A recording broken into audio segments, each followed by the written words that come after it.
Nós estamos num momento muito delicado da história do nosso país. Talvez não haja em nossa história um momento tão preocupante como esse aqui. Nós temos visto, nos últimos anos, o país mergulhando numa crise moral. É uma crise financeira, é uma crise política, mas antes de qualquer coisa, ela é uma crise moral. Você que fez o módulo História da Igreja comigo, você já tem mais fundamento e mais discernimento, porque eu te trouxe informações das raízes da maioria dos partidos de esquerda. Eu não consigo entender líderes evangélicos que se dizem marxistas ou socialistas. Por quê? Eu já contei essa história aqui inúmeras vezes. Eu sou descendente de russos e polacos que fugiram da Revolução Comunista em 1917. O meu avô chegou aqui no Brasil 2 anos antes. Meu bisavô, já crente, correu de lá. Por quê?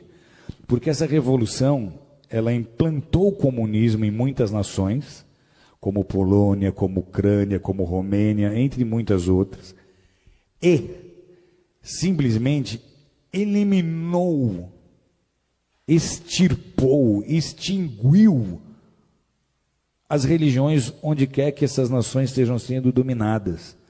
Eles prenderam pastores e eles mandaram pastores para Sibéria para morrer de frio, para serem torturados e morrerem congelados.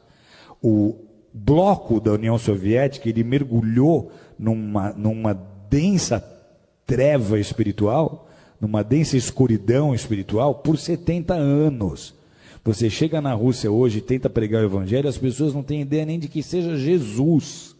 E essa filosofia é a filosofia que move todos os partidos de esquerda. Os ideais desses partidos são os mesmos ideais de Karl Marx, são os mesmos ideais de Engels. Na loucura das suas ideias revolucionárias, eles começaram a pregar e a ensinar que a desigualdade social que eles deveriam combater começa na família.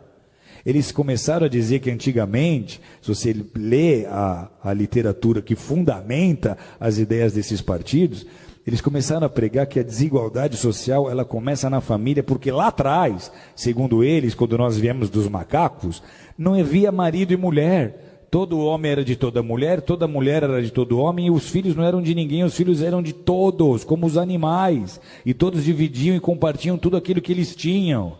E aí alguns mais espertos resolveram plantar em maior quantidade, ter um gado em maior quantidade para ter uma maior provisão, e para isso eles precisavam de gente trabalhando, e aí eles começaram a tomar mulheres para eles, gerar filhos para colocar como escravo no trabalho. Então eles dizem, a família é a culpada da desigualdade social, e essa é, queira você acreditar nisso ou não, a raiz que movimenta tantas ideias e tantos projetos de lei que tentam sendo aprovados, tentam se aprovar no Brasil, com a intenção de destruir a família tradicional, de destruir a família modelo judaico-cristã.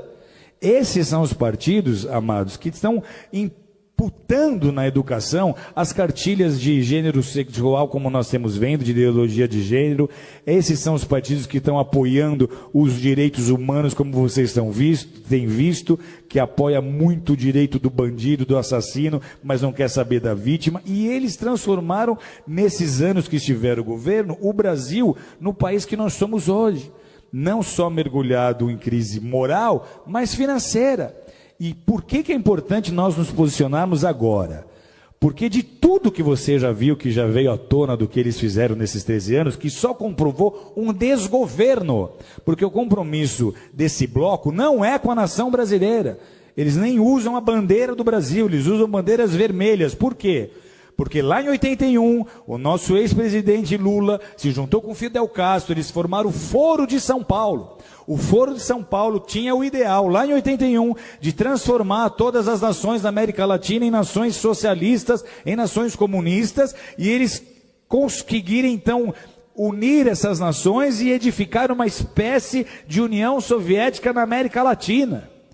Parecia uma ideia utópica, só que olha a que ponto eles chegaram. Então, para esses grupos e para essas lideranças, o objetivo é transformar o Brasil em parte de um Estado maior, essa América Latina comunista. Eles querem que em todas as nações da nossa América do Sul, da nossa América Central, ocorra o que está acontecendo hoje na Venezuela.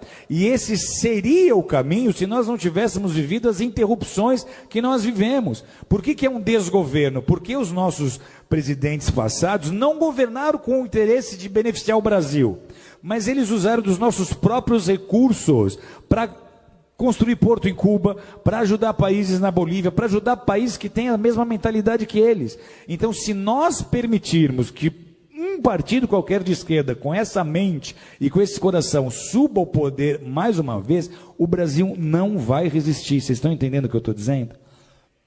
O Brasil não vai aguentar. Financeiramente vira caos. Vira caos, porque a economia para estar ativa, ela depende de investimento externo. Os investidores não vão botar dinheiro num país em que eles não têm confiança, ok? Então, se sobe um líder de um partido desses e ele tenta botar um bom ministro da Fazenda para tentar convencer os investidores de que tudo vai dar certo, isso não vai funcionar. Vocês estão entendendo ou não? Então, vira caos.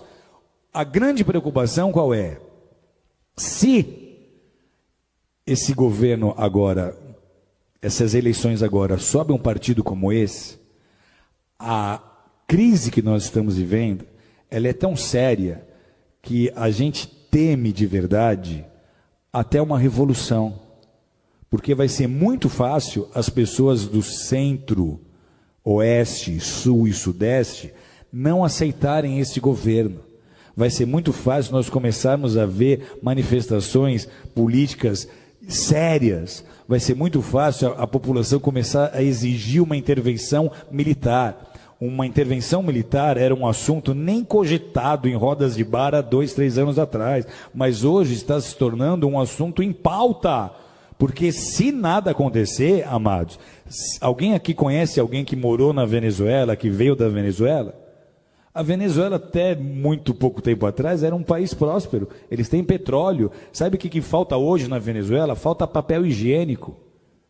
Sabe o que aconteceu há 4 anos atrás? Eu estou numa sauna, no Vale Nevado, conversando com um venezuelano que tinha ido esquiar. E ele conta, a Venezuela está faltando papel higiênico. Isso há 4, 5 anos atrás. E eu falo, mas como é que começou isso? Ele fala, começou como está acontecendo com o Brasil. Começou trazendo médicos de Cuba. Então, tudo que eles fizeram na Venezuela, eles iam tentar fazer no Brasil. Se nós dermos a oportunidade deles subirem ao governo de novo, não será mais como foi da primeira vez. Você não vai ver o Lulinha paz e amor. Você vai ver o Lulinha revolucionário que vai tentar implantar o modelo político que ele acha que é o melhor para o Brasil. Sabe o que acontece com a igreja num cenário como esse? Tem ideia ou não? Primeiro, os nossos valores já estão sendo desprezados.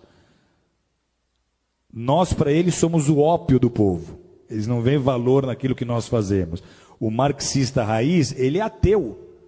O evangelho para ele não significa nada. Ok? Então, para a igreja, esse é o pior cenário possível. Deus está no controle, sempre esteve e sempre estará. Mas a gente transforma uma nação com oração e com consciência na hora de votar.